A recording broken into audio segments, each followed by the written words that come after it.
Jaya Radha Madhava Kunja Bihari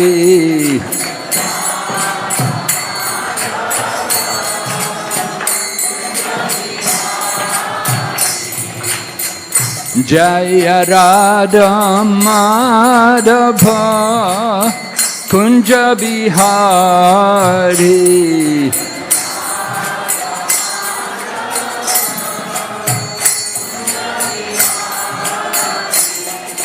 Gopi Janaballabha Giridvaradhari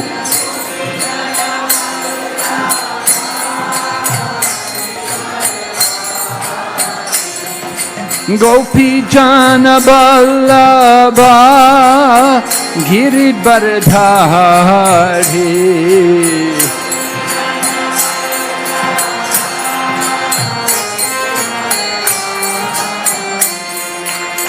Yashodanandana Braja Janaranjana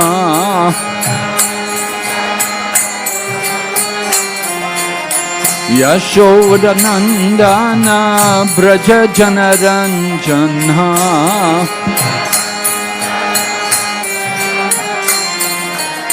Yamunatira Vanachari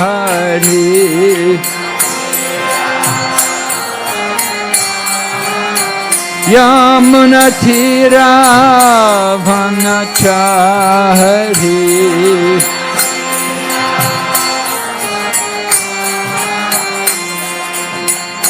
Jaya Radha Madhava Kunja Bihari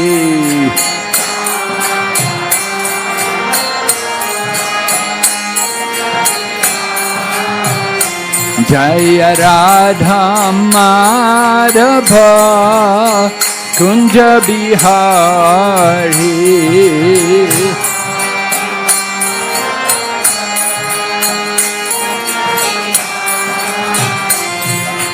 Gopi Janaballabha Giridvaradhari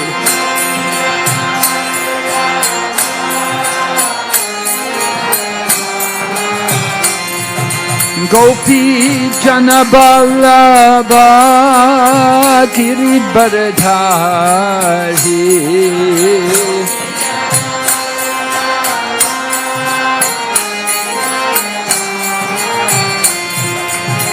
Yashodanandana Braja Janaranjana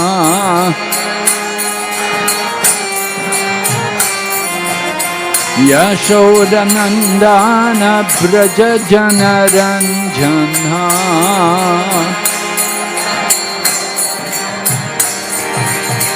Yamunatira Vanachari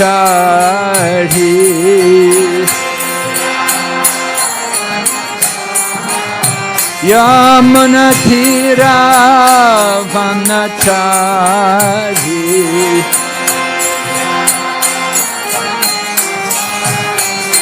Hare Krishna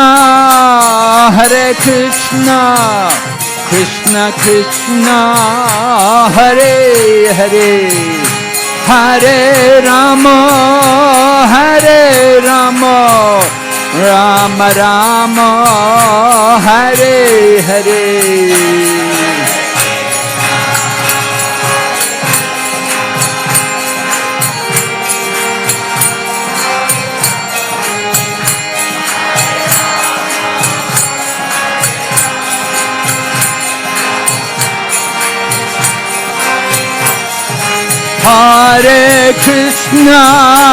Hare Krishna Krishna Krishna Hare Hare Hare Rama Rama Rama Hare Hare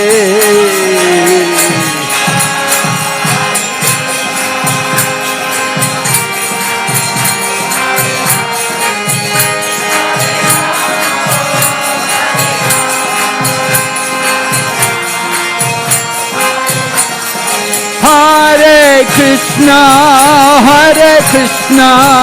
Krishna Krishna, Hare Hare, Hare Rama,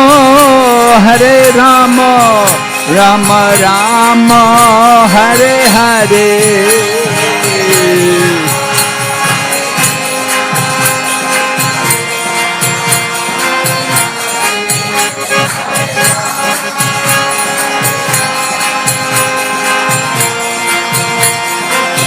Nitai Gaur Hari Bo, Hari Bo, Hari Bo, Hari Bo.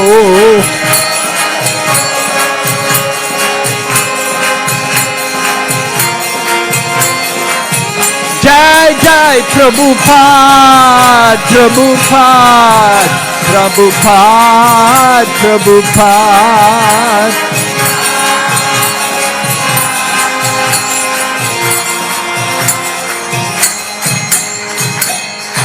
Gaur Premanande Haribo.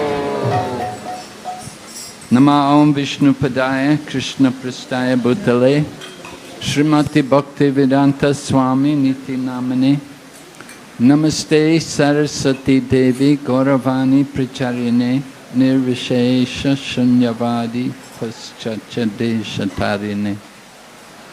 Om Namo Bhagavate Vasudevaya.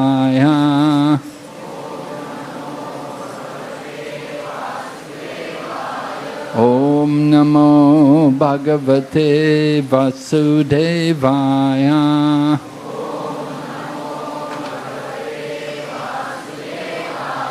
Om Namo Bhagavate Vasudevaya.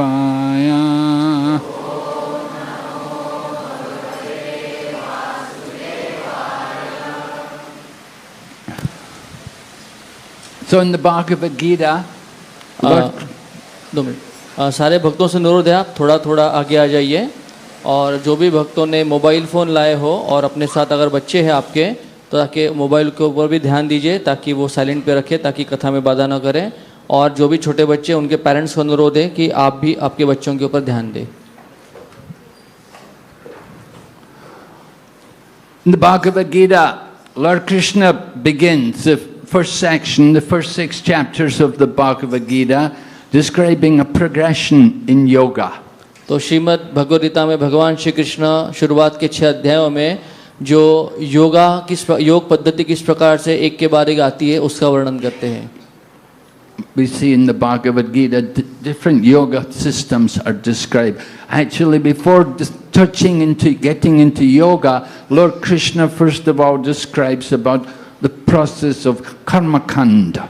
तो गीता में अलग अलग योग का वर्णन आता है लेकिन उस योग के वर्णन के पहले भगवान श्री कृष्ण जो है वो कर्म कांड का जो सेक्शन है उसकी चर्चा करते हैं. Karma kanda is what's more prominent these days in Hindu temples. You go to a temple, the brahmanas are there and they're generally ritualistic people. हम देखते हैं भारत में बहुत प्रधान कर्मकांड अलग अलग मंदिर हैं और उन सारे मंदिरों में हम देखते हैं ब्राह्मण जो होते हैं वो अलग अलग कर्मकांड करते रहते हैं. People come with material desires. और केवल अपने भौतिक इच्छाओं को पूर्ण करने के लिए. हृदय शिक्षा अष्टकम प्रभु की जय.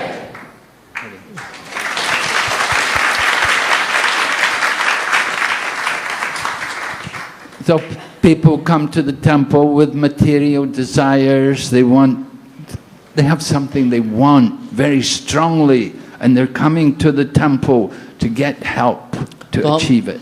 हम देखते हैं भौतिक जीवन में लोगों को बहुत सारी भौतिक इच्छाएं होते हैं और उस इच्छाओं की पूर्ति के लिए वो मंदिरों में आते हैं और उसके लिए सब प्रकार के कार्य करते हैं ताकि उनकी भौतिक इच्छाएं पूर्ण हो जाती है मंदिर में. So Lord Krishna, in speaking to Arjuna, at one point he also encourages Arjuna in the karma kandi process, that he tells Arjuna that if you fight, then you can go to the heavenly planets. तो गीता की शुरुआत में भगवान श्री कृष्ण अर्जुन को भी encourage करते हैं कर्मकांड के लिए और वो कहते हैं कि तुम अगर युद्ध करोगे अगर मर भी जाओगे तो भी स्वर्ग को प्राप्त करोगे. Now Arjuna is a devotee. He doesn't really have a desire to go to the heavenly planets. तो अर्जुन एक बहुत अच्छे भक्त है और उनको स्वर्ग में जाने की कोई बहुत इच्छा नहीं है. And I hope none of you have that desire either. और मुझे आशा है कि यहाँ पे बैठे हुए सब साधकों के मन में भी स्वर्ग के भोग की इच्छा नहीं है. Why don't we want to go to heavenly planets? हमें क्यों नहीं जाना है स्वर्गलोक? Because you go there, you can't stay there. You just go there for some time. You may go there for quite a long time, but then after some time you come back. क्यों नहीं हम जाना चाहते? क्योंकि अगर कोई स्वर्गलोक में भी जाता है तो भी उसकी अवधि निश्चित होती है, उससे ज़्यादा समय वो वहाँ पे ठहर नहीं सकता, उसको निकलना पड़ता है वहाँ से. You may say, well, I will enjoy there the heavenly planets. It's so opulent, it's so very comfortable, very luxurious, sense gratification which we've never even dreamed about. तो कोई सोचेगा कि उसमें क्या बात है, अगर स्वर्ग में जाएंगे तो वहाँ के स्वर्ग के जो भोग है वो इतने अच्छे हैं और इतने सुंदर लगते हैं, इतना आनंद आता है कि उसको हम छोड़े, उस भोगों का भी हमें भोगना चाहिए. So yeah, you can go there, but it's all temporary. It's not going to do you any real good. हाँ ठीक है, कोई व्यक्ति जा सकता है वहाँ पे, लेकिन वो सब जो है वो स्थायी नहीं है, अस्थायी है और ज़्यादा समय तक वो भोग रहते नहीं है. When you go there, you use up all your pious activities, and when your pious activities are all exhausted, you come back here. तो अगर कोई वहाँ पे जाता अपने पुण्य कर्मों के कारण, और जब उसके पुण्य कर्म का क्षीण हो जाते हैं तो उसको फिर से वापस नीचे आना पड़ता है. What have you gained from it all? Have you had any real benefit by going there? तो फिर वहाँ पे जाके क्या प्राप्त किया, कुछ लाभ हुआ? Actually, there's no real benefit there. We've already been there before, but we've forgotten about it. तो वहाँ पे जाके कुछ फायदा नहीं हुआ है, और ऐसा नहीं कि हम पहली बार जा रहे हैं, कितनी बार पहले हम जाके आए वहाँ पे और भोग भोग के नीचे आए हैं. In previous lifetimes, we've already traveled through all of these different places. तो हमारे 84 लाख योनियों में कितनी बार हम अलग अलग इन लोकों में घूमे हुए हैं. Now we've come to this Earth planet, which is very important place in the universe. तो अभी हम ये पृथ्वीलोक पे आए हैं, ये पूरे ब्रह्मांड में बहुत महत्वपूर्ण स्थान है. There's some special benefits being on this Earth planet. और इस पृथ्वीलोक के बहुत विशेष महत्व भी है. And especially in this time, in the Kali Yuga, there's some very special benefits. और विशेष रूप से जो कलयुग है उसमें बहुत ज़्यादा संधि आध्यात्मिक रूप से कलयुग में यहाँ पे प्राप्त होती है. But if we use our time just simply trying to go to heavenly planets, just to live a long life there, maybe enjoy the beauty of that place, it's all very temporary. लेकिन अगर हम हमारा समय केवल पुण्य कर्मों इसके लिए लगाएंगे ताकि स्वर्ग में जाके वहाँ का आनंद उठाए, भोग उठाए, खुशी से रहे, बहुत लंबी आयु जिए, तो उसमें कुछ लाभ नहीं है. And even in the higher planets, the demigods, the denizens there in heaven, they also have their problems, they also have their conflicts. तो हम देखेंगे स्वर्गलोक में जो बड़े बड़े देवता रहते हैं उनके भी कुछ समस्या है, उनमें भी कई सारे वाद होते रहते हैं वहाँ पे. And they always have to worry, when are the demons going to come and attack again? और उनको ये भी चिंता होती है कि कब ये असुर लोग आके आक्रमण करेंगे स्वर्गलोक के ऊपर. So we have to understand that is not the real goal of life, just simply going to the higher planets. तो ये कोई हमारा वास्तविक लक्ष्य नहीं कि केवल हम उच्च लोक स्वर्गलोक में जाके भोग भोगे. But Lord Krishna does mention it in the Bhagavad Gita. He tells Arjuna, yeah, go ahead, fight Arjuna, fight. Even you die on the battlefield, you go to heaven, you go to the higher planets. तो श्री कृष्ण अर्जुन को इस प्रकार से कहते हैं शुरुआत में कि तुम युद्ध करो, और युद्ध में अगर हम मर भी जाते हो, तुम्हें मृत्यु भी प्राप्त होती है, तो भी आप स्वर्ग का लाभ उठा सकते हैं. But that is not the real goal of Lord Krishna speaking to Arjuna. Lord Krishna is going to teach Arjuna something much higher than karma kanda, much higher than simply going to the higher planets. तो केवल गीता में ये जो कर्मकांड का वर्णन आता है, श्री कृष्ण ने केवल यही नहीं कहा है, आगे चल के वो बहुत उच्चतर योगों का वर्णन करते हैं, और केवल स्वर्ग जो है और कर्मकांड जो है उसको फिर वो निषेध करते हैं. Lord Krishna goes on to speak about karma yoga.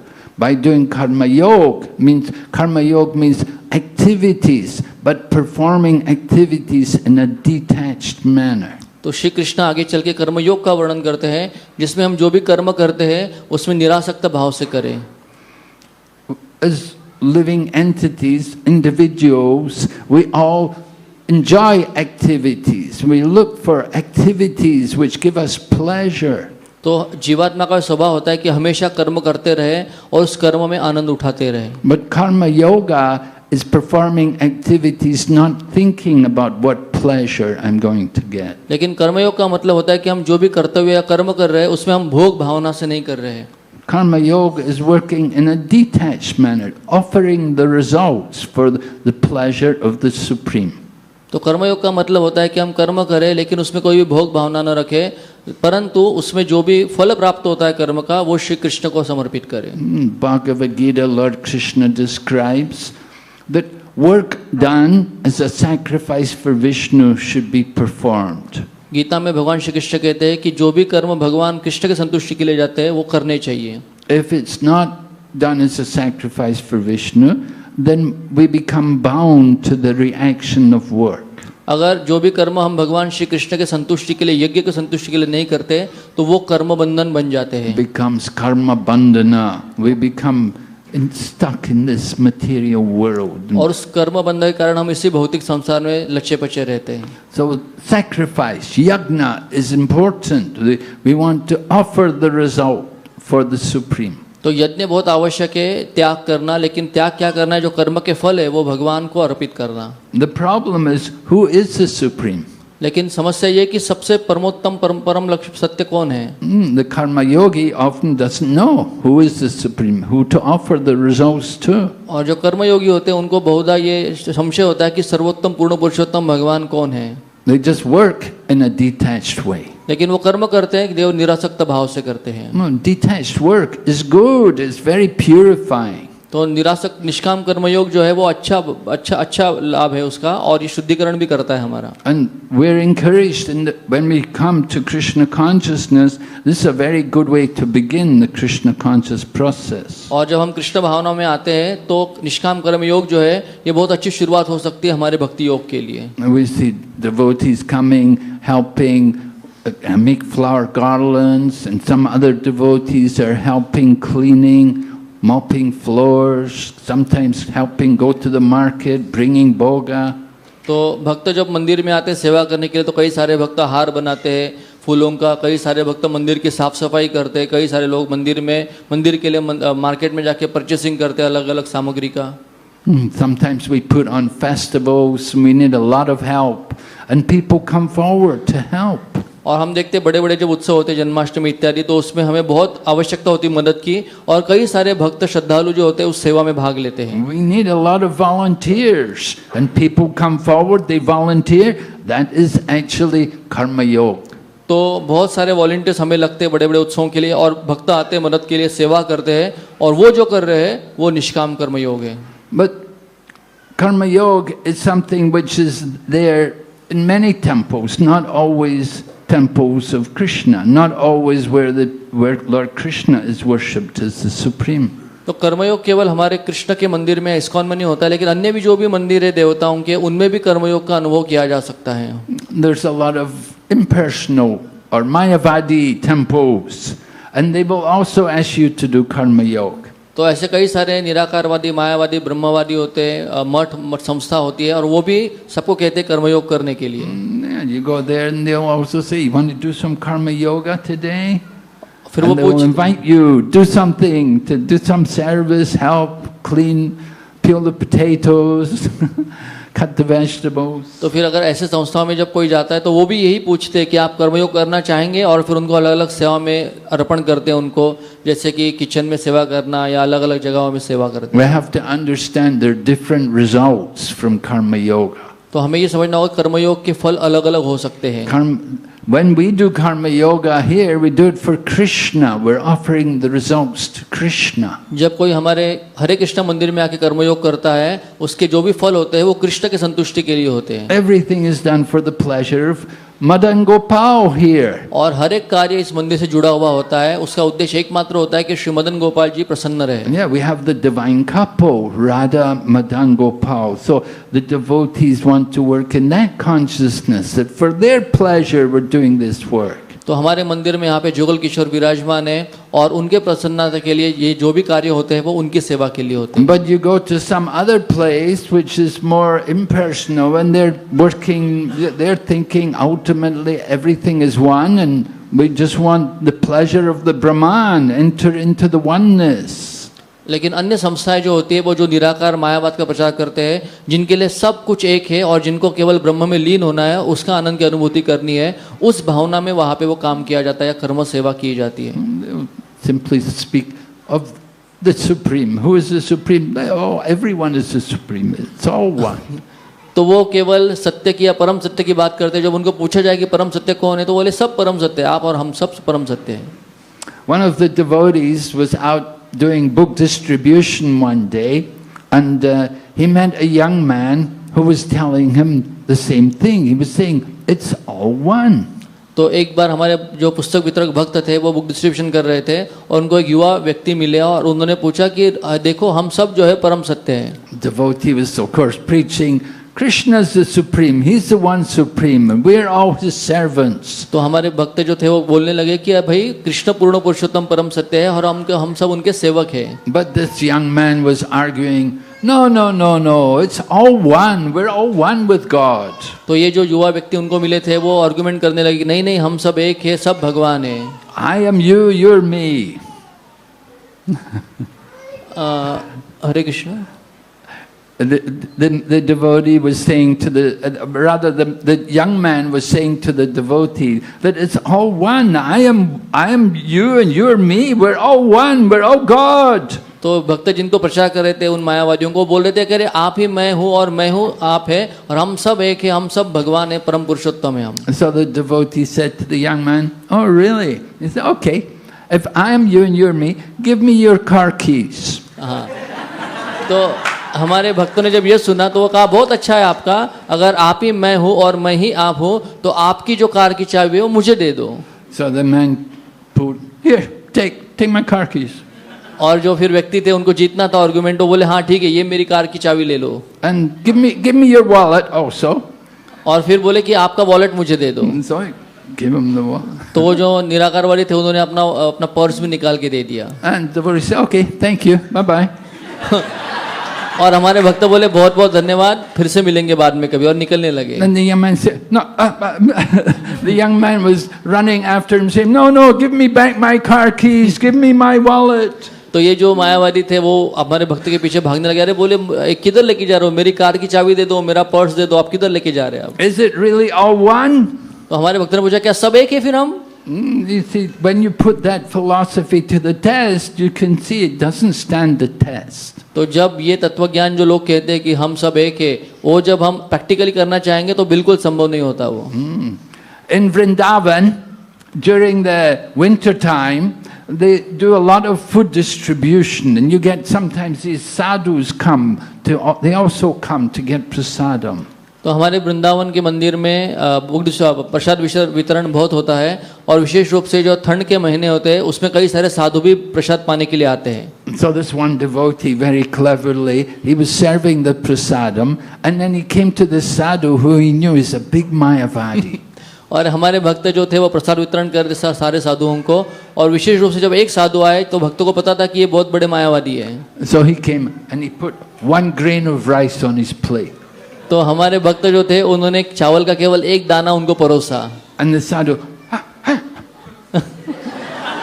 तो जो साधु थे मायावादी बोले अरे ये क्या कर रहे हो, और दो इसमें, और चाहिए मुझे। but the devotee say, "It's all one, Prabhu. It's all one, Baba." तो हमारे भक्त बोले कि बाबा जी हम सब एक ही है और सब एक ही है, तो एक ही ले लो आप। No, he said, "Give me more. I want more. Give more." तो वो साधु चिल्लाने लगे कह रहे मुझे और चाहिए, और परोसो मुझे आप। Why you want more? It's all one. It's all one. तो भक्त कहे कि आपको ज्यादा क्यों चाहिए, सब एक ही है तो एक ही ले लो आप। So when it comes to prasadam, it's one and different, right? तो जब प्रसाद की बात आती है तो फिर एक नहीं रहता उसमें। And another time, the winter, they were giving away blankets to the sadhus. तो एक बार वृंदावन के ठंडियों में वहाँ पे सारे साधुओं को ब्लैंकेट्स बांटे जा रहे थे। So this, again, another Mayavadi came. So then, instead of giving him a blanket, they gave him 1 thread. तो वो जो मायावादी साधु आए तो सब लोगों को वो ब्लैंकेट दे, लेकिन वो जब आए तो केवल वो ब्लैंकेट का एक धागा निकाल के उनको दिया। Here's your blanket, Baba. Take this. और वो एक धागा निकाल के उनके हाथ में देखा कि बाबा जी ये आपका ब्लैंकेट यही है आपका। And it's, "No, I want a blanket. Give me a blanket."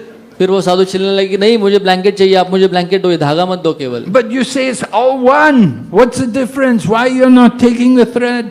तो हमारे भक्त कहे कि आप भी कहते हैं कि सब कुछ एक है, तो फिर धागा एक क्यों नहीं है, तो आप धागे को क्यों नहीं लेते? So you can see that this idea that it's all one is just so nonsense. It's just so stupid. Nobody can actually apply this तो ये जो तत्वज्ञान तथाकथित है कि सब एक है, ये बहुत ही मूर्खतापूर्ण तर्क है और कोई उसका पालन नहीं कर सकता और उसको जस्टिफाई भी नहीं कर सकता। But Chaitanya Mahaprabhu has taught us the correct understanding that everything is one, but at the same time different. लेकिन चैतन्य महाप्रभु ने हमें बहुत ऊंचा तत्वज्ञान दिया है कि हाँ, सब कुछ भगवान से एक है लेकिन उनसे अलग भी है। Yes, we're one with God, but we're not God. हम भगवान से एक है लेकिन हम कोई भगवान नहीं है। We're very tiny parts of the Supreme Lord. हम परम पुरुषोत्तम भगवान के एक छोटे से अंश है। He is infinite and we're infinitesimal. भगवान जो है वो विभु है और हम सब लोग जो है अणुमात्र है। So we have to understand the difference between the Supreme Lord and his living entities. तो हमें बहुत आवश्यक है समझना कि क्या फर्क है परम पुरुषोत्तम भगवान में और हम सब जीव आत्माओं में। We are the energy of the Supreme. We have an eternal relationship with him. हम भगवान की शक्ति है और हमारा भगवान के साथ शाश्वत संबंध है। We want to understand how to work in that relationship. और हमें ये समझना होगा कि उस संबंध को स्थापित करके उजागर करने के लिए कैसे कर्म करने चाहिए। So in doing karma yoga, it's important to do it in the association of devotees. तो कर्मयोग का पालन करना कब असरदार होता है? जब हम भक्तों के संग में रह के कर्मयोग का पालन करें। Because the devotees will remind us that we are doing this for Lord Krishna. क्योंकि भक्त हमें बार बार स्मरण दिलाते हैं कि हम जो भी सेवा कर रहे हैं वो श्री कृष्ण की प्रसन्नता के लिए कर रहे हैं। We are serving Krishna here, and we will go on one day to serve Krishna in the spiritual world. तो आज हम इस जीवन में, इस शरीर में श्री कृष्ण की सेवा भक्तों के संग में कर रहे हैं और बाद में जब ये शरीर छूट जाएगा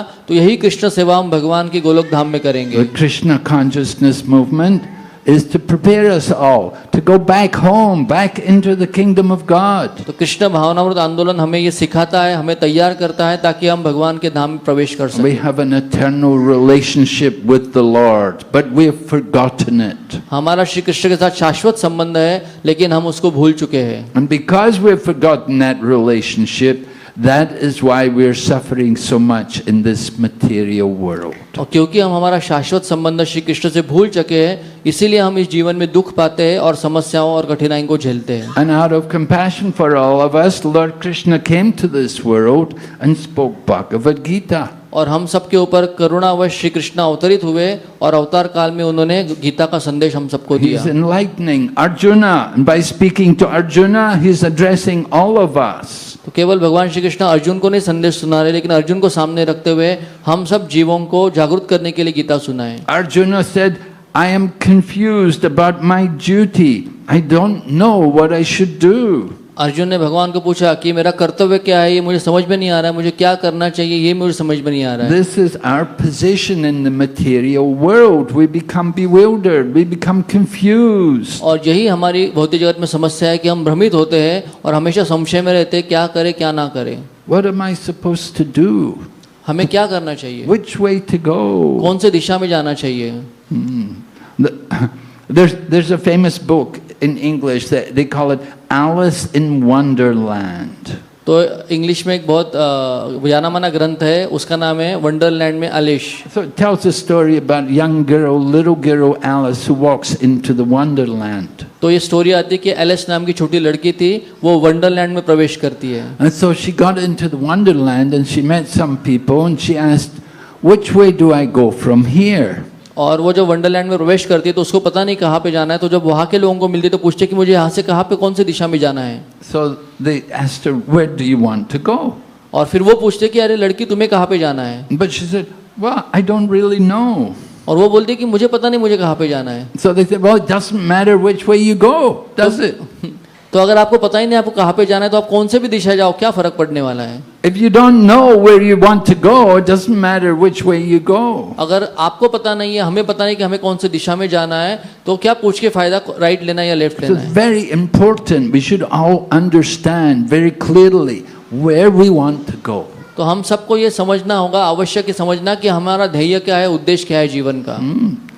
Just like sometimes Prabhupada would sometimes speak about the dog, how dogs are suffering so much in the body of the dog that it's not a very pleasant life. तो श्रील प्रभुपाद जी कई बार अपने प्रवचनों में, डिस्कशन में ये कुत्ते का मुद्दा उठाते थे कि इस प्रकार से कुत्ते का शरीर कितना घिनौना होता है, उसमें कई सारी तकलीफें और समस्या होती है। But In America, dogs have a different position. लेकिन अमेरिका में कुत्तों को बहुत आलीशान ट्रीटमेंट मिलती है। And one young man said to Prabhupada, I don't think it's wrong to be a dog. I don't think anything wrong being dog. I think they have a nice time. तो प्रभुपाद जब इस प्रकार से प्रवचन कर रहे थे तो एक युवा लड़का उठ के खड़ा होकर कहा कि प्रभुपाद अगर मुझे कुत्ते का शरीर मिल रहा है तो मुझे कोई दुख नहीं, क्योंकि बहुत अच्छा लाइफ है कुत्ते का हमारे अमेरिका में। They're always running around and playing with each other and fighting and having fun with each other.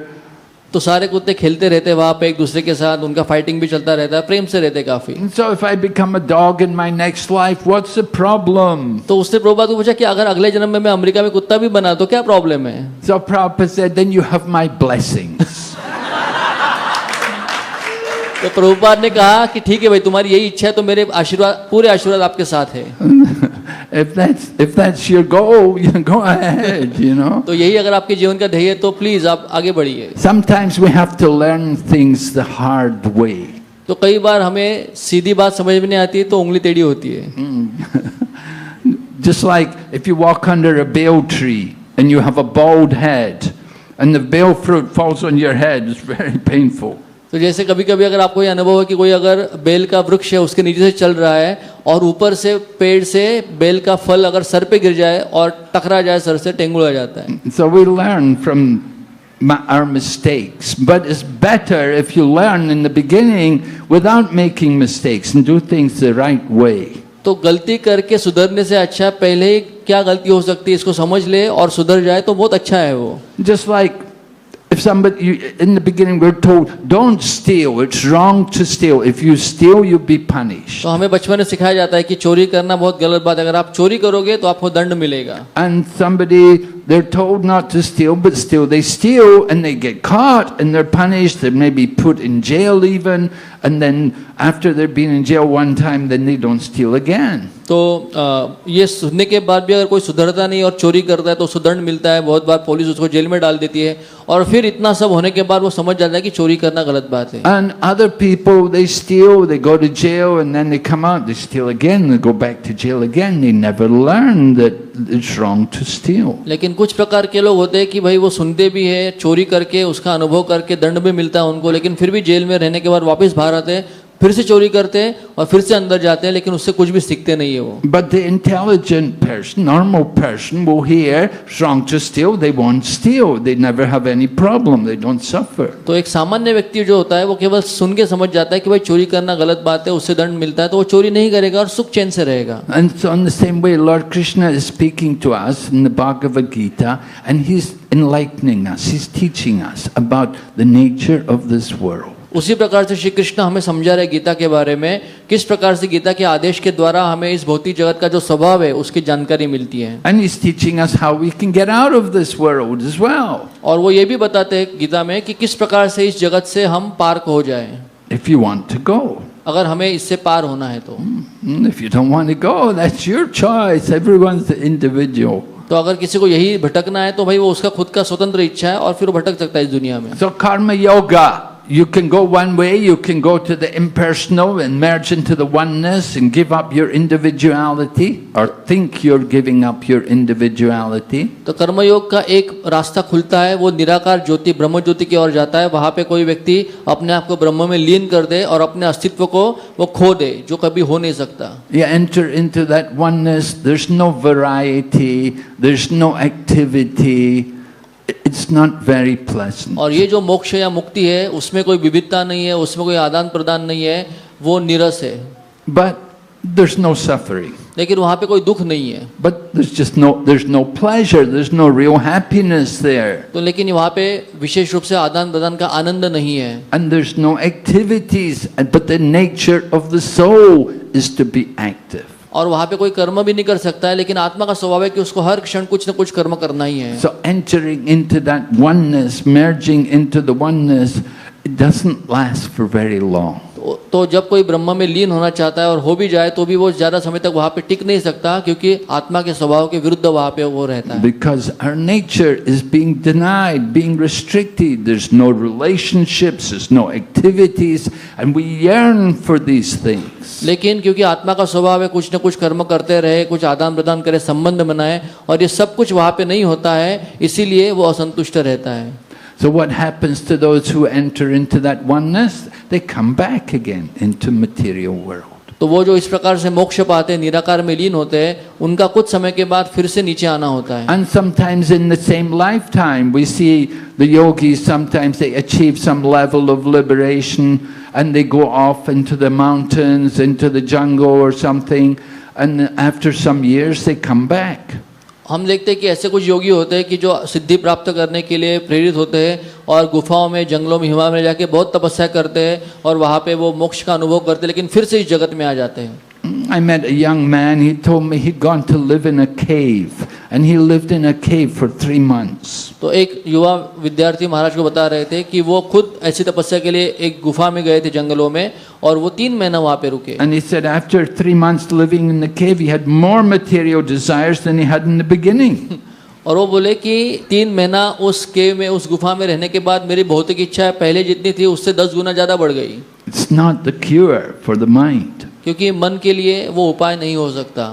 So the yogis who achieve some level of liberation, they're not satisfied, they come back into this world and they will take up some welfare activities. तो ऐसे जो योगी होते हैं वो कई समय तक जंगलों में, हिमालय में रहते हैं, वहाँ पे कुछ मोक्ष की अनुभूति, बंधन मुक्त हो जाते हैं, लेकिन फिर भी वो जगत में आते हैं और कुछ अच्छा कार्य करने का प्रयास करते हैं, पुण्य कर्म करने का प्रयास करते हैं। They'll open a school, or they'll open a home for the aged people, or may open a hospital, they may open a museum. तो एक तो वो पाठशाला खोलेंगे या हॉस्पिटल खोलेंगे, वृद्धाश्रम खोलेंगे या कोई म्यूजियम खोलेंगे, ऐसा ना कुछ समाज के लिए पुण्य कर्म करते हैं।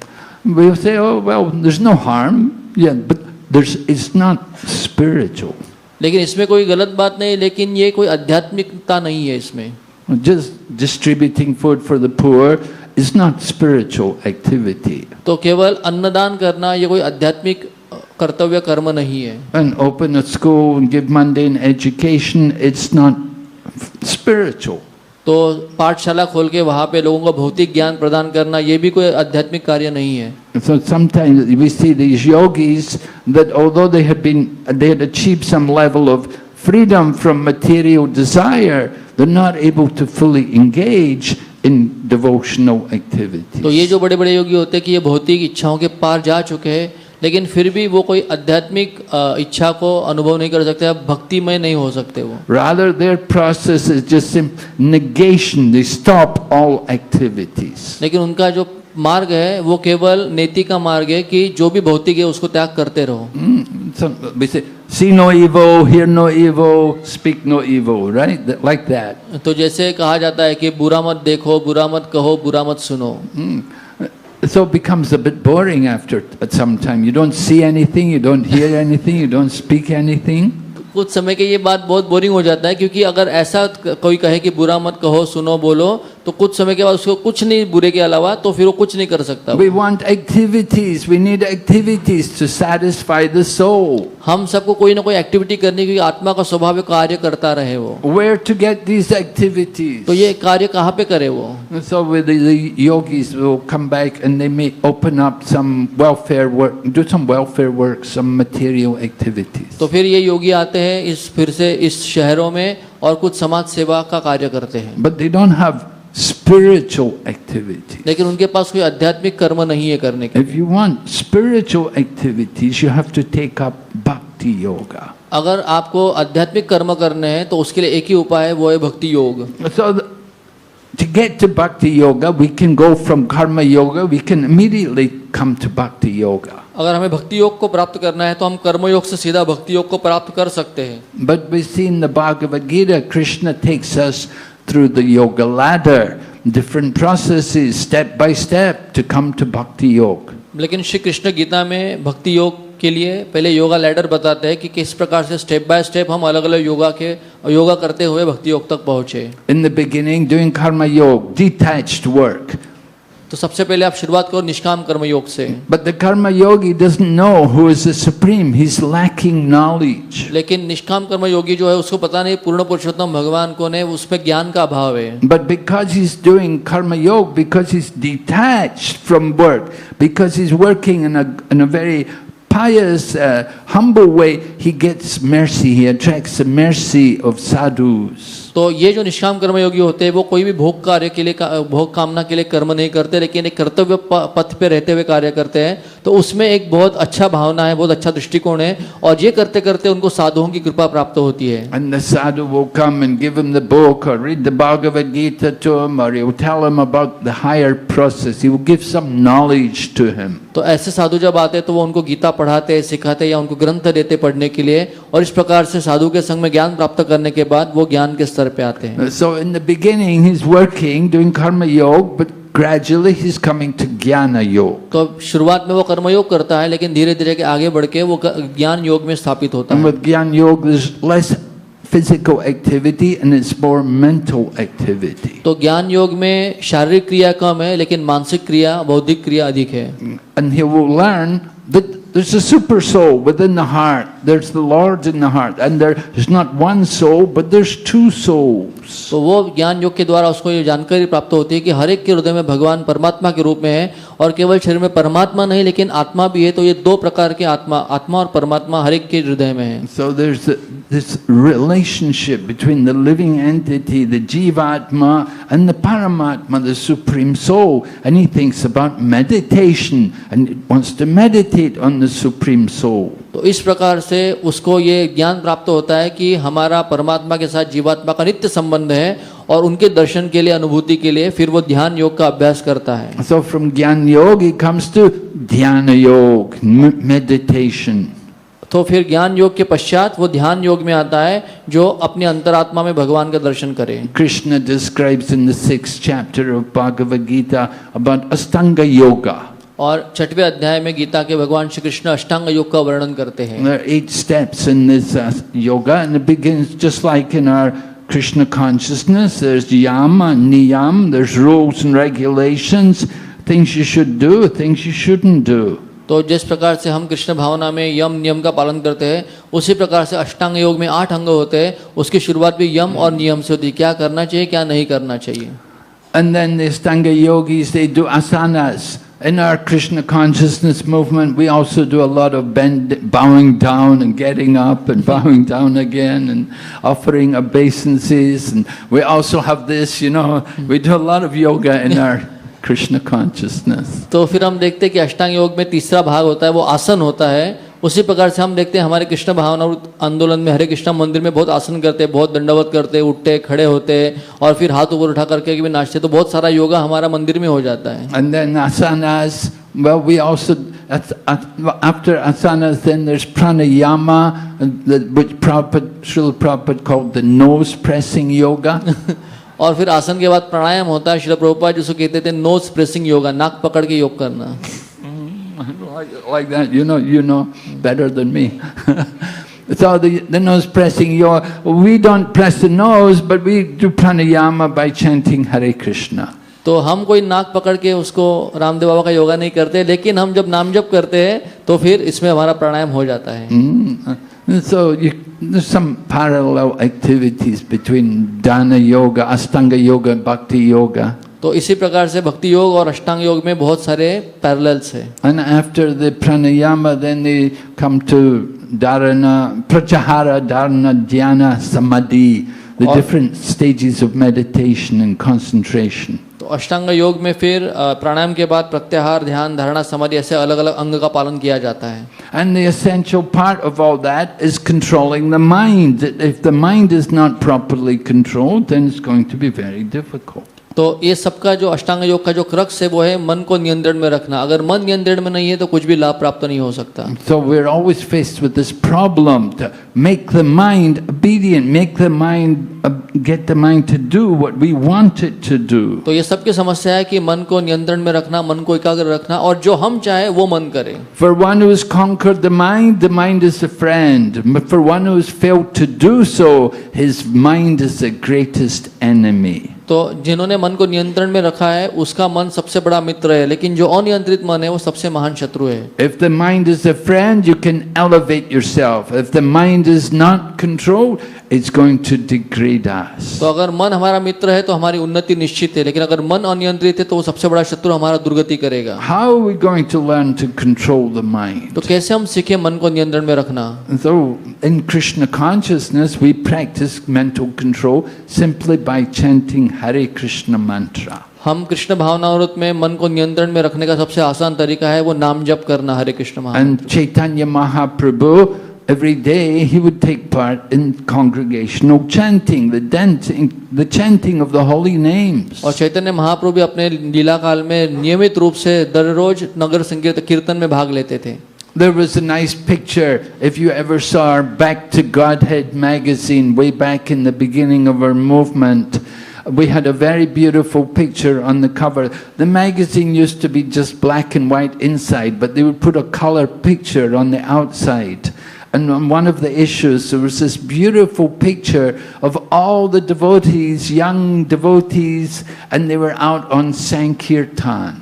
तो हम जब शुरुआत में भगवत दर्शन जो मासिक है उसका जब उद्घाटन हुआ तो सारे अंदर के जो पन्ने होते थे वो ब्लैक एंड वाइट में होते थे, लेकिन जो बाहर का कवर होता था वो हमेशा अच्छे कलर्स का होता था। उसमें बहुत पुराने इशू में एक फोटो आया था जिसमें कई सारे भक्तों के साथ कीर्तन का महाप्रभु आनंद ले रहे हैं। There's a big park in the city of Boston, and at that time we had our devotees who were there. They were doing painting pictures for Prabhupada's books and many other works for printing Prabhupada's books. Everything was there in Boston. तो Boston में वहाँ पे park है और जो भक्त थे वो हमेशा वहाँ पे अलग अलग पेंटिंग तैयार करते थे, क्योंकि प्रभुपाद के ग्रंथों में ये सारे जो चित्र लगाने होते थे तो उसकी सबकी तैयारी वही की जाती थी। And regularly the devotees would go out on Sankirtan, and they go on to this place called the Common Land. It was right in the center of the city. तो बॉस्टन के मध्य में ही कॉमन लैंड करके जगह थी, रोज भक्त वहाँ पे कीर्तन के लिए जाते थे। And all the men were dressed in their beautiful saffron robes with nice shaved heads, all white skinned, you know, and the ladies were all in saris the same color. They all had the yellow saris on. तो उस समय सारे भक्त जो होते थे वो भगवे को कपड़े धारण किए हुए होते थे, जो युवा होते थे और सब अपना सर मुंडवा के तिलक ला के नाचते थे। उसी प्रकार से माताएं भी एक ही कलर की साड़ी पहन के कीर्तन में भाग लेती थी। So they were all out there on Sankirtan, and everyone just looked so effulgent and so joyful and blissful. और जब वो कीर्तन करते थे, नृत्य करते थे, तो सारे लोग उनको देखते रहते थे क्योंकि इतने वो प्रकाशित, इफल्जेंट, तेजस्वी होते थे और आनंदी होते थे। So they showed the photograph to Srila Prabhupada, and he liked it very much. और वो कीर्तन का फोटो जो है वो प्रभुपाद जी को जब दिखाया गया तो प्रभुपाद उसको बहुत अच्छा लगा वो। And Srila Prabhupada said, "Yes, this is Sankirtan." और प्रभुपाद ने कहा हाँ ये संकीर्तन है। He said, "Everyone gets the mercy." सबको उसमें कृपा मिलती है।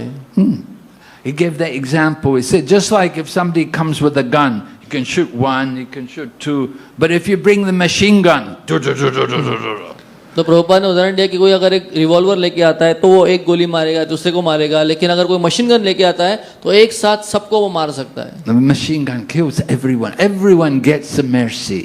तो मशीन गन जब चलती है तो सारे आतंकवादी एक साथ मारे जाते हैं। So Sankirtan is like that. Everyone gets the mercy. तो संकीर्तन उसी प्रकार से सबको कृपा प्राप्त होती है उसमें। When we're all chanting, dancing, and you can feel the spiritual power of the holy name. जब हम कीर्तन गाते हैं, उसमें नृत्य करते हैं, तो उसमें हम भगवान श्री कृष्ण की कृपा का अनुभव करते हैं, शक्ति का अनुभव करते हैं। So this Hare Krishna movement, this is actually famous for, it's known all over the world for Sankirtan. तो ये जो हरे कृष्ण आंदोलन है पूरे विश्व में प्रसिद्ध है केवल एक चीज के लिए, वो है संकीर्तन आंदोलन। People go to London, they would ask people in London, which landmark do you like most? When you think of London, what do you think of? Do you think of a landmark? What place in London do you think of? तो जब कोई London में जाके प्रश्न पूछे कि London में कौन सा लैंडमार्क है, अगर आप लंदन के बारे में सोचते हैं तो सबसे पहली चीज या प्लेस आपके मन में कौन सी आती है? So they did a survey and they asked many people, what do you think of when you think of London? Many people said, Hare Krishnas chanting on the street. तो ये सर्वे जब किया गया तो सर्वे में पूछा गया लोगों को कि आप लंदन का जब याद निकालते तो आपको क्या याद आता है, तो बहुत सारे लोगों ने कहा कि हम जब लंदन की याद करते हैं तो वहाँ पे जो भक्त हरे कृष्णा कीर्तन करते हैं उनकी याद आती है। The devotees in the UK, in London, every day they like to go out on Hari Nam and chant there. और लंदन में यूके में रोज वहाँ के भक्त जो है वो नगर कीर्तन करना पसंद करते हैं। And on the weekends, they will get, on Saturday night, they will have a huge crowd of devotees all go. और सैटरडे संडे जब छुट्टी होती है तो कई सारे कांग्रेगेशन के भक्त भी जुड़ जाते हैं, कीर्तन में भाग लेते हैं। And people are greatly benefited by hearing the holy name and seeing the devotees. और भक्तों का दर्शन करके और नाम कीर्तन सुन के सबको उसका फायदा होता है। And so our Krishna consciousness movement is meant for giving the mercy to people. और हमारा कृष्ण भावना आंदोलन का ये उद्देश्य है कि ज़्यादा से ज़्यादा लोगों तक ये कृपा पहुँचाए। And mercy comes particularly in the holy name, the chanting of the holy name. और कृपा की प्राप्ति होती है भगवान के हरिनाम के जाप से। And difficult for us to just sit and chant. तो ये बहुत मुश्किल होता है केवल एक जगह पे बैठ के जप करें। We know the mind wanders. क्योंकि हमारा मन भागता रहता है जपा में। You sit here, you sit and listen, you're thinking, when's prasadam? जैसे आप अभी यहाँ पे बैठे हैं और श्रवण करें, लेकिन फिर भी आपके मन में आएगा अरे प्रसाद क्या है, कब होने वाला है, How long is he going to go on for? ये स्वामी जी कितने समय तक बात करने वाले हैं। So that's the mind is always thinking like that. मन हमेशा इसी प्रकार से सोचता है। How to train the mind? Mind को कैसे ट्रेन करें हम? So we have to, sometimes we give the example, sometimes training the mind is like a wild animal.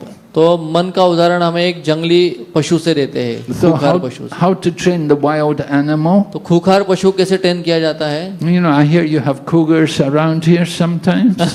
तो जैसे महाराज जी कह रहे हैं कि आपके नासिक में बिबटिया बहुत फेमस है, घूमते रहते हैं बीच बीच में अंदर। Did you ever catch one? Yes. Anyway, the wild animals, how do you train them? Well, first of all, put them in the cage. सबसे पहली बात है कि ऐसे जो खूंखार जानवर होते हैं उनको सबसे पहले पिंजरे में बंद कर दो। Right? And then once they're in the cage, leave it there and let them get really hungry. और फिर जब वो पिंजरे में बंद हो जाएगा तो उसको वही रहने दो और उसको बिल्कुल खाना मत खिलाओ। We have to do that with the mind as well. और मन के साथ हमें वही करना पड़ता You है। have to put the mind in a cage and make it starve. तो हमें मन को पिंजरे में डाल के उसको भूखा रखना पड़ता है। Starve the mind. Don't give the mind what it wants. मन को जो चाहिए वो बिल्कुल मत खिलाओ उसको। The mind will always say, don't chant Hare Krishna. मन हमेशा बोलेगा नाम जप मत करो। Mind will say, you chanted last week. आप जप करोगे तो थोड़ा वीक रह जाओगे। You chanted before. Why you have to chant again? You've chanted enough. You don't need to chant more. आपने बहुत जप कर लिया, इतना पहले किया, अभी कितना जप करोगे, बस हो गया इतना The जप। mind will always be trying to take us away from Krishna. और मन हमेशा प्रयास करेगा श्री कृष्ण से हमें दूर लाने के लिए। So when your mind is like that, you have to starve the mind. तो जब मन इस प्रकार से चाल चलेगा तो सबसे पहले मन को आपको भूखा रखना होगा। Put it in a cage, just like that wild animal. जैसे जंगली जानवर को रखते हैं उसी प्रकार से मन को भी पिंजरे में बंद कर दो। But you want to train that animal. लेकिन उस जानवर को हमें ट्रेनिंग भी देनी है। So then you beat it. तो उसको पीटा जाता है। You have to beat the mind. तो माइंड को भी, मन को भी मार पड़नी चाहिए। How do you beat the mind? और मन को कैसे पीटोगे आप? You make it do what it doesn't want to do. तो जब मन नहीं चाहता है उसी चीज को मन को करवाना, उससे मन को मार पड़ती है। The mind doesn't want to chant Hare Krishna. क्योंकि मन को जप करने में कोई रस नहीं है। All right, I'm going to do it. लेकिन हम वो जप जरूर करेंगे। The mind doesn't want to eat prasadam. The mind wants to go to McDonald's or something. मन जो है उसको प्रसाद खाने की इच्छा नहीं है, उसको मैकडोनल्ड्स में जाके खाना खाना है। So okay, I'm just going to eat prasadam. I'm not going to McDonald's. तो हमें मन को बोलना पड़ेगा, तू चुप, तुझे मैकडोनल्ड में नहीं, तुझे इस्कॉन मंदिर में प्रसाद खाना चाहिए। The mind wants to watch Bollywood movies. तो मन जो है उसकी इच्छा होती है कि बॉलीवुड की मूवीज देखो। All right, I'm going to read Bhagavad Gita. तो हमें मन को बोलना पड़ेगा कि चुप, तुझे पिक्चर नहीं मिलेगा, तुझे गीता मिलेगी। The mind goes, oh no. तो फिर मन सर पे हाथ लगे बोले कि नहीं ये नहीं करना है मुझे, This is how you beat the mind. और ऐसे मन को मार पड़ती रहनी चाहिए, And then you feed the mind. और फिर मन को ट्रेनिंग मिलेगी। And then you give it nice prasadam. तो फिर उसको अच्छा प्रसाद दो, आप You join the kirtan, कीर्तन में भाग लो, and chant and dance. कीर्तन में नाचो गाओ, And you feel the natural bliss of being Krishna conscious. और कृष्ण भावनामय होने से हमें स्वाभाविक आनंद की प्राप्ति होती है। Krishna consciousness means to be blissful. Krishna भावना का मतलब है आनंदमय जीवन। Prabhupada had one servant, his name was Purushottam actually, and Prabhupada noticed that, Purushottam, you cannot be in Krishna consciousness if you are morose. तो प्रभुपाद के एक शिष्य थे उनके सेवा में, उनका नाम था पुरुषोत्तम, और प्रभुपाद ने उनको बोला, पुरुषोत्तम अगर तुम हमेशा दुखी रहोगे तो तुम कृष्ण भावना में टिक ही नहीं सकते। Devotee means joyful. भक्त का मतलब होता है वो आनंदी रहे सदा। That we say prasanatma. Brahmabhuta prasanatma. One who is actually Krishna conscious, he's on the platform of Brahman. He's a joyful soul. तो जो भक्त होता है, जो प्रामाणिक रूप से कृष्ण भावनामृत का पालन करता है, वो प्रसन्न आत्मा होता है, हमेशा प्रसन्न रहता है। If we think we're the body, yes, we will be miserable. अगर हम ये सोचेंगे कि हम ये शरीर है, तो हमेशा ये शरीर पीड़ा देता रहेगा और दुखी करता रहेगा। It's miserable to be a material body. तो भौतिक शरीर बन के जीना ये बहुत ही दुखमय स्थिति है। But to be a spirit soul, to know that you're part and parcel of Krishna, we should be joyful. लेकिन जब यह अनुभव करते हैं कि हम भगवान श्री कृष्ण के आध्यात्मिक चित्कण है, उनके अंश है, तो उसमें हम आनंद का अनुभूति करते And हैं। that spiritual nature is there in all of us. और ये आध्यात्मिक स्वभाव हम सबके अंदर है, We just have to awaken it उसको केवल हमें जागरूक करना है। by this chanting and dancing, hearing about Krishna, तो श्रवण कीर्तन इत्यादि के द्वारा उसको हमें उजागर करना है, and eating nice prasadam, और अच्छे से प्रसाद भी खाना है पेट भर के, having nice association. और अच्छे सत्संग में भाग लेना है। In this way, our life can be perfect. और इस पद्धति से हमारा मनुष्य जीवन की पूर्णता को हम हासिल करेंगे। Okay, any question? किसी का कोई प्रश्न है? Yes. Here are all the pictures of the gods, but they are made by human. How does really the god look?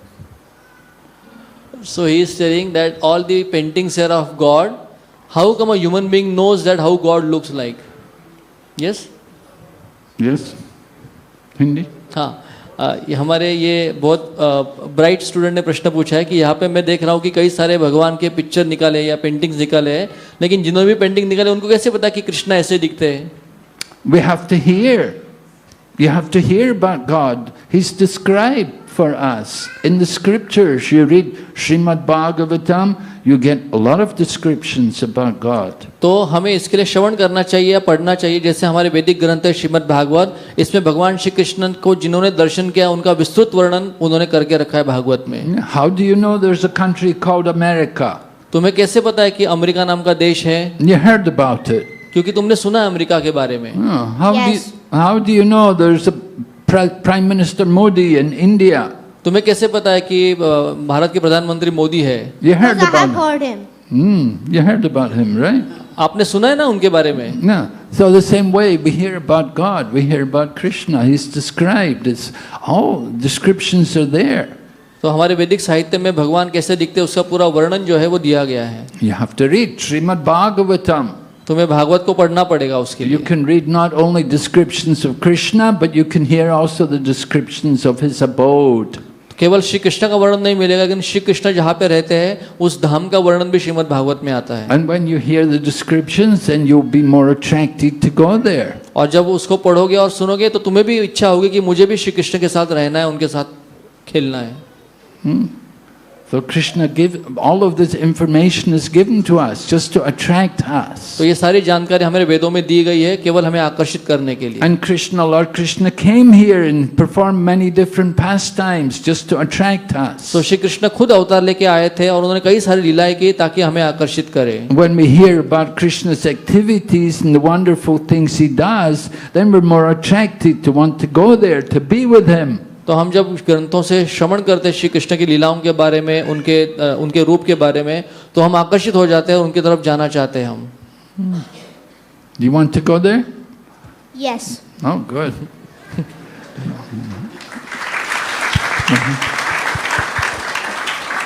Hare Krishna. My question is, the Mayavadis say that the God, the Krishna and all these avatars of him are Mayopadhik. They are under influence of Maya. And they say that Bhakti, what we do is level 1. And the ultimate goal is getting merged into the formless. So how to counter this argument? Well, we can counter. No. तो ये बहुत सटीक प्रश्न पूछा है कि मायावादी लोग कहते हैं कि श्री कृष्ण जो है वो जब अवतार लेते हैं तो निराकार ब्रह्म जब माया उपाधि हो जाता है तो माया का रूप लेके वो आते हैं।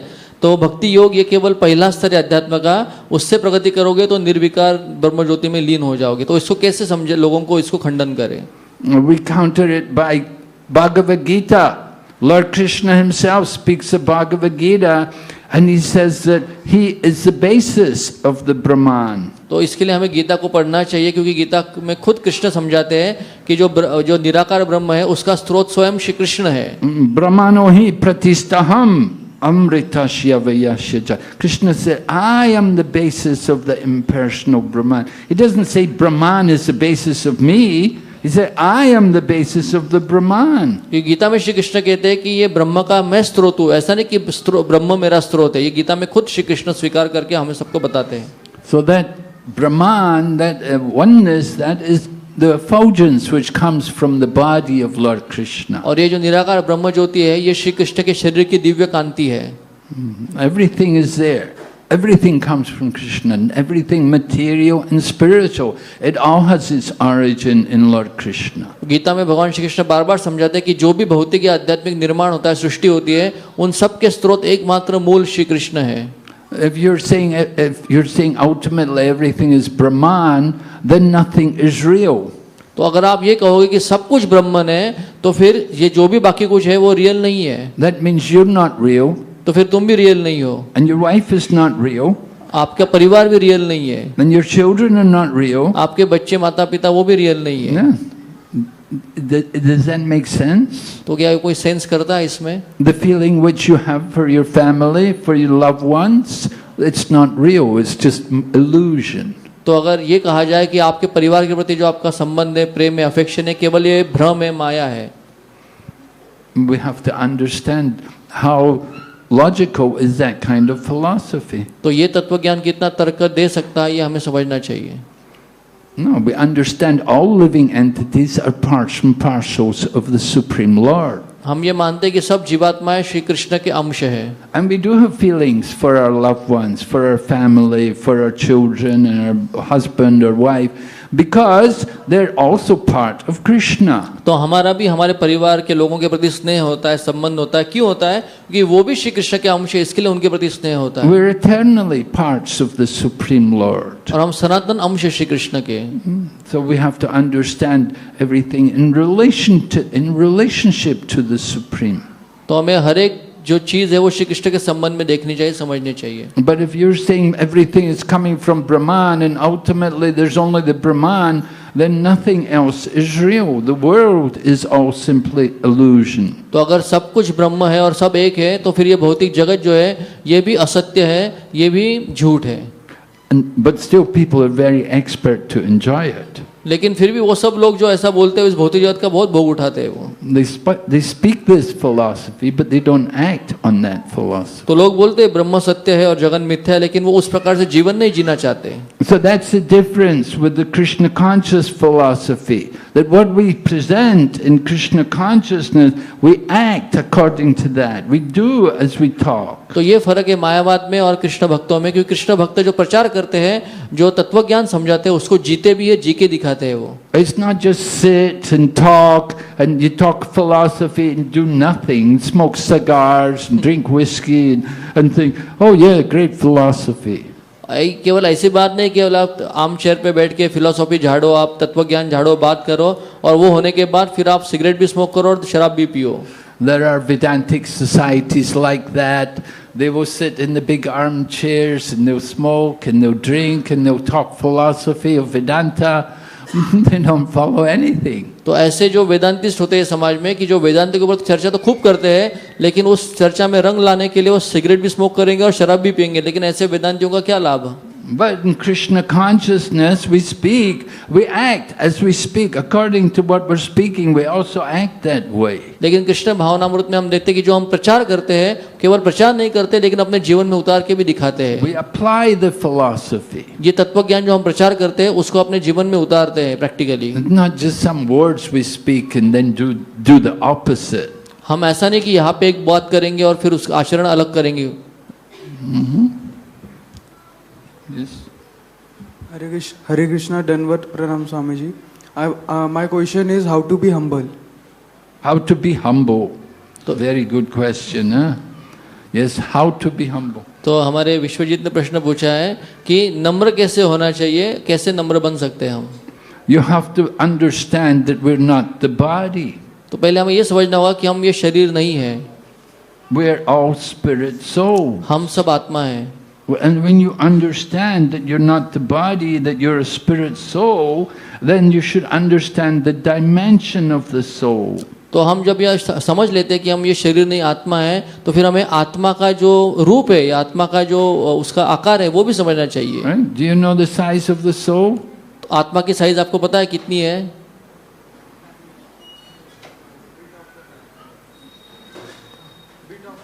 Yeah, the 1/100th of the tip of the hair. तो हमारे जो बाल है अपना जो आत्मा है उसकी साइज है कि हमारे बाल का जो अग्रभाग है उसका अगर 10,000 टुकड़े कर जाए तो एक टुकड़े की साइज जो है वो आत्मा का आकार है। Not very big, right? तो हम कोई बहुत मोटे नहीं है। So our ego should be in proportion to our dimension. तो हमारा ईगो जो है वो हमारे आकार के साइज के हिसाब से होनी चाहिए।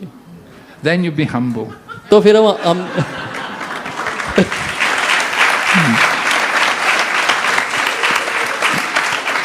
जब हमारा अहंकार हमारे साइज के हिसाब से हो जाएगा तो हम नम्र माने जाएंगे। Lord Chaitanya said, Trinadapi Sunichena, think of yourself lower than a straw in the street. Chaitanya Mahaprabhu समझाते हैं कि हम सबको एक तृण से भी ज्यादा नम्र होना चाहिए। How to think of that we're lower than the straw in the street? We should think, I am not the body, I'm a soul. I'm 1/100th of a tip of a hair. तो ये कब संभव होगा कि हम अपने आप को तृण से भी तुच्छ मानेंगे? जब हम ये समझेंगे कि हम शरीर नहीं आत्मा है और हमारी जो साइज है ओरिजिनल वो बाल के अग्रभाग के 10,000वें हिस्से की है। So Lord Chaitanya is teaching us how to be humble. तो चैतन्य महाप्रभु हमें सिखाते हैं किस प्रकार से नम्र होना चाहिए। He says, be tolerant like the tree. हमें वृक्ष से भी ज्यादा सहनशील होना चाहिए। Offer all respect to others. और हमेशा दूसरों का सम्मान करना चाहिए। And don't be anxious to be respected. और खुद के पूजा लाभ के लिए हमें ज्यादा लालायित नहीं रहना चाहिए। And then you can constantly chant the holy name. और उस स्वभाव में हम नाम जप प्रामाणिकता से सतत कर सकते हैं। So if you cannot remember that you're not the body, that you're a little soul, just try to remember to chant Hare Krishna. अगर हम ये समझ नहीं पा रहे या स्मरण में नहीं रख पा रहे कि हम शरीर नहीं आत्मा है तो केवल एक काम करो, नाम जप हरे कृष्णा का करते रहो। By chanting Hare Krishna constantly, you will become very humble. अगर हम नियमित रूप से सतत नाम जप करेंगे हरे कृष्ण मंत्र का तो निश्चित रूप से हम धीरे धीरे नम्र बन जाएंगे। Guaranteed. गारंटी है इसकी। Yeah. So, yes. Facing difficulty in daily life, when finally I return to the Supreme Lord Krishna, does it make me selfish after facing life? That's why I'm going to God. क्या मुझे हर दिन जीवन में difficulty face करने के बाद फिर आखिर में मैं प्रभु के चरणों में और उनके शरण में आ रहा हूँ, तो क्या ये उन मेरा मुझे स्वार्थी बनाता है? और अगर मैं स्वार्थी हूँ क्या भगवान एक्सेप्ट करेंगे? He is asking that if I am failing in my material life and if then after failing everywhere if I am going to Krishna, is it me making selfish because I am failure everywhere, that's why I am going to Krishna?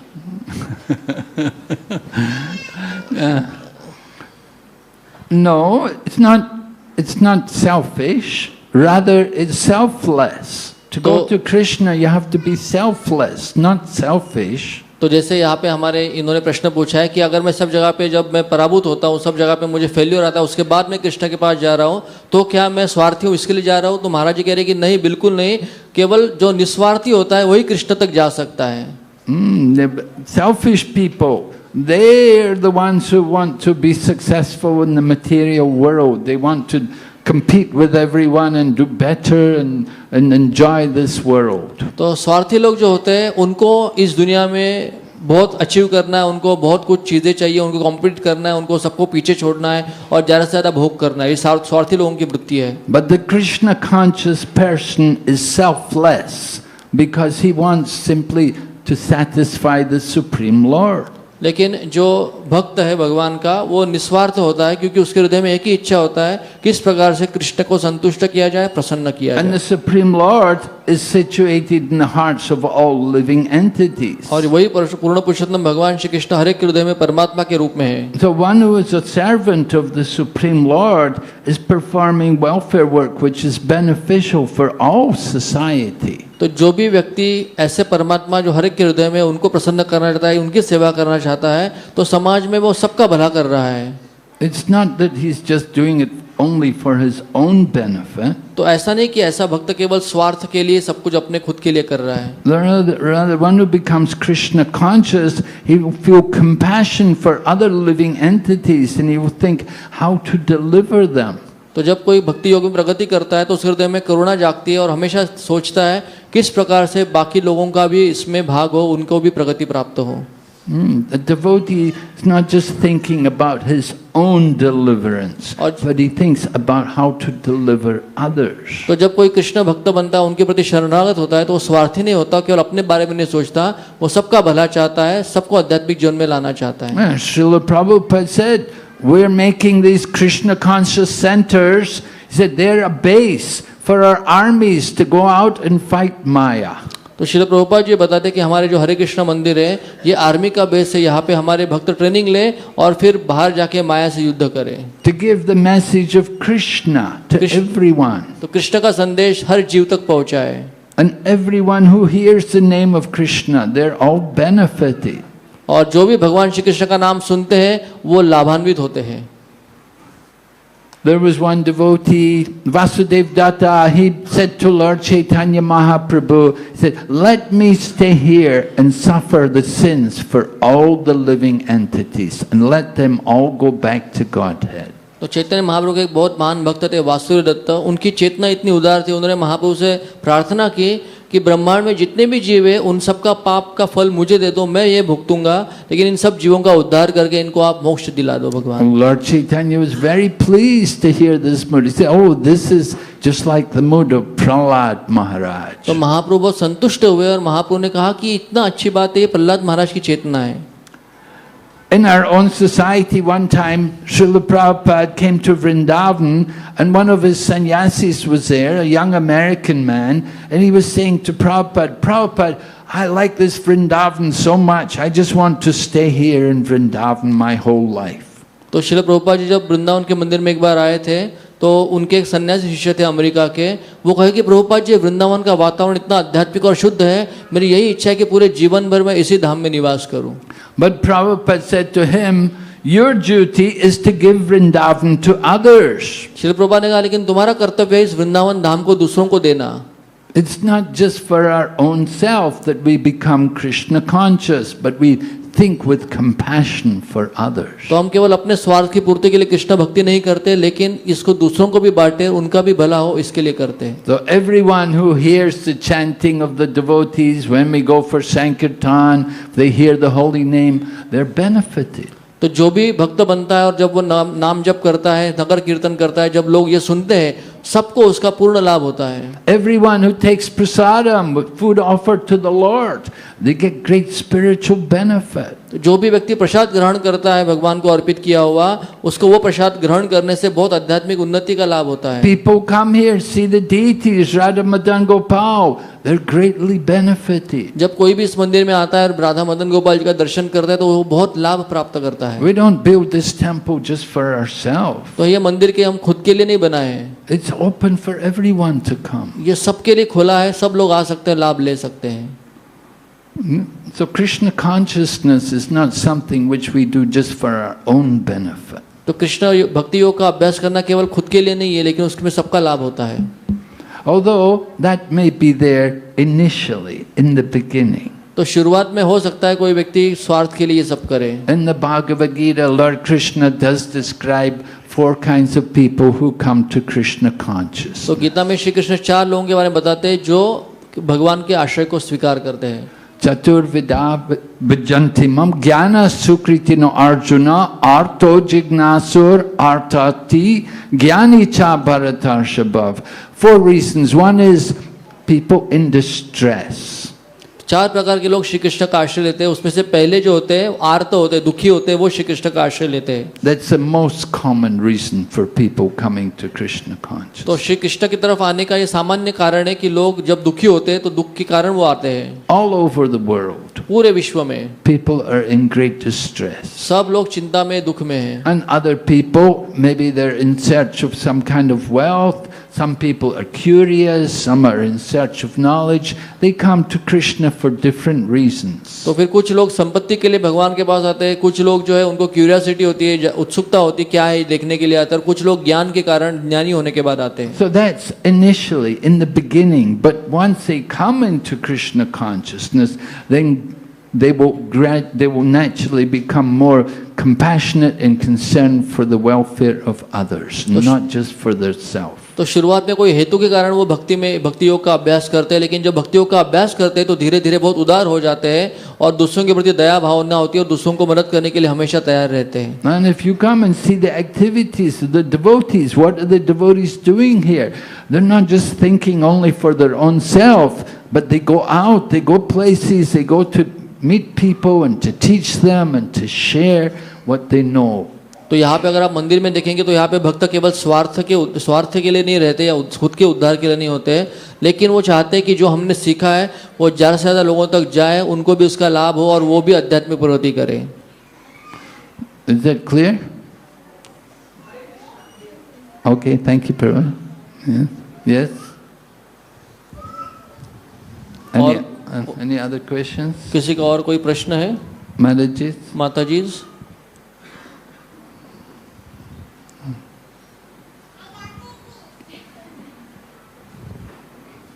So we have to understand the yoga ladder brings us, the culmination of the yoga ladder is to come to bhakti yoga. It's at the top of the yoga ladder.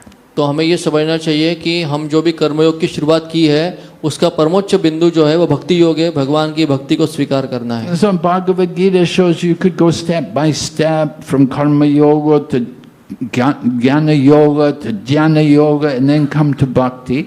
तो गीता में step by step वर्णन किया कि पहले कर्मयोग होता है, उसके बाद ज्ञान, उसके बाद में ध्यान योग होता है और फिर बाद में चल के भक्ति योग होता है. In other words, that would take a long time.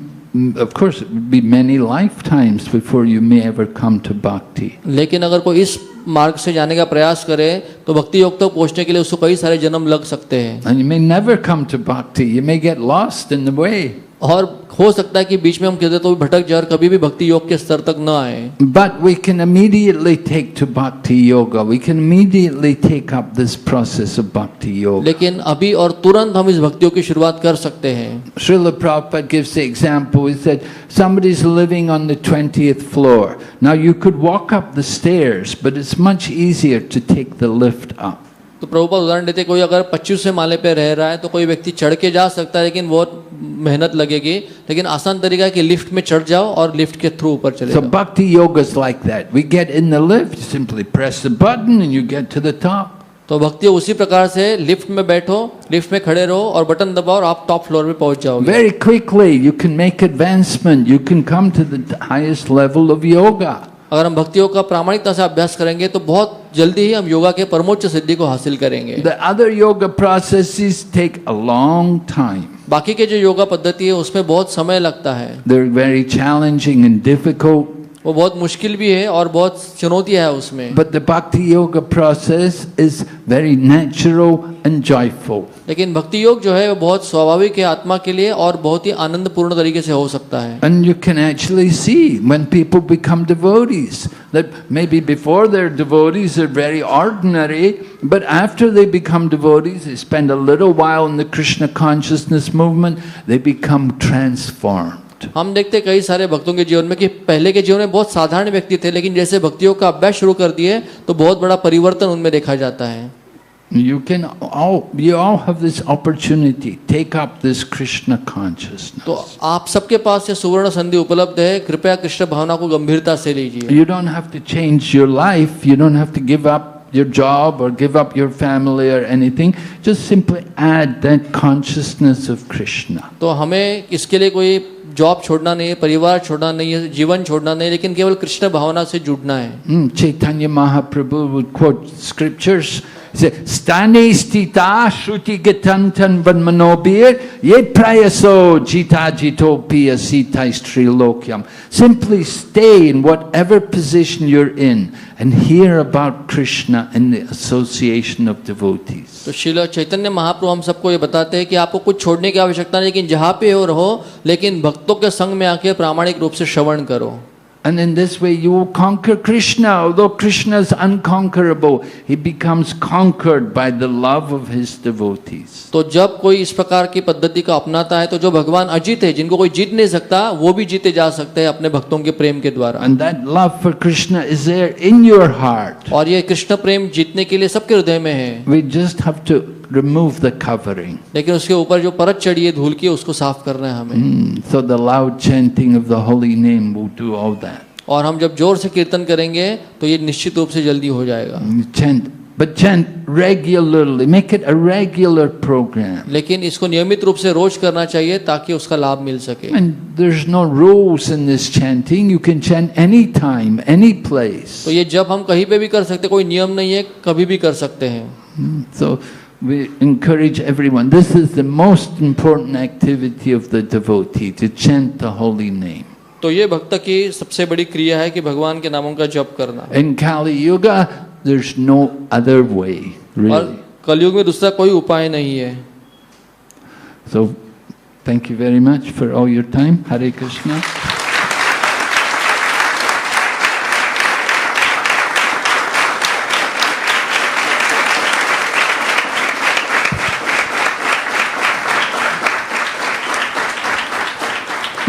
You're very kind. I didn't say very much, but somehow you're appreciating.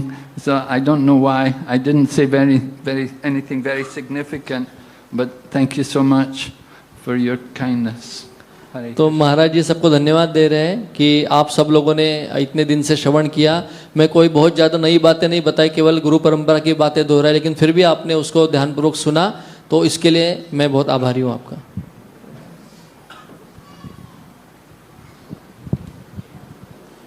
तो सबसे पहले we would like to thank his holiness Bhakti Vighna विनाशक Narasimha Swami Maharaj. From last Wednesday, he is continuously giving his association to all of you every morning, and many places in the houses he is conducting programs and giving his valuable time, association, and developing our Krishna consciousness. And Maharaj, we can understand at the age of 73, having at least 4 to 5 programs every day, online also and offline also, and guiding so many devotees. So this is our greatest fortune to have you in Nasik, in the holy city of Shri Ram. And the temple of Srila Prabhupada, Radha Madan Gopal ji, and would like to request you on behalf of Shikshashtakam Prabhu and all the assembled devotees that you please frequently visit this place and give your valuable association to all of us. तो महाराज जी को धन्यवाद देना चाहेंगे हृदय से कि जो भी समय उन्होंने हम सबके लिए दिया, अपना अनुभव, अपनी भक्ति सबके साथ शेयर की, जो निस्वार्थ भावना का मूर्तिमान उदाहरण है। क्योंकि आप देखोगे कि जब से महाराज जी नासिक में रोज़ सुबह का भागवतम क्लास उन्होंने दिया है, भले वो रविवार हो, सोमवार हो, मंगलवार हो। और हमने ट्राई किया कि महाराज जी आप ज़्यादा क्लास मत दो क्योंकि सर्दी हो गई, आपको तकलीफ हो सकता है, लेकिन कहा नहीं, मैं अगर यहाँ पे हो तो मैं रोज़ क्लास दूंगा। और भले 10 लोग आए, 20 लोग आए, महाराज जी ने अपना सबके लिए कथा जो थी वो यहाँ पे की। तो महाराज जी को हृदय के साथ धन्यवाद देना चाहेंगे 3 बार जोर से हरि बोल बोल के। हरि बोल, हरि बोल, हरि बोल। some gifts to give for the donors?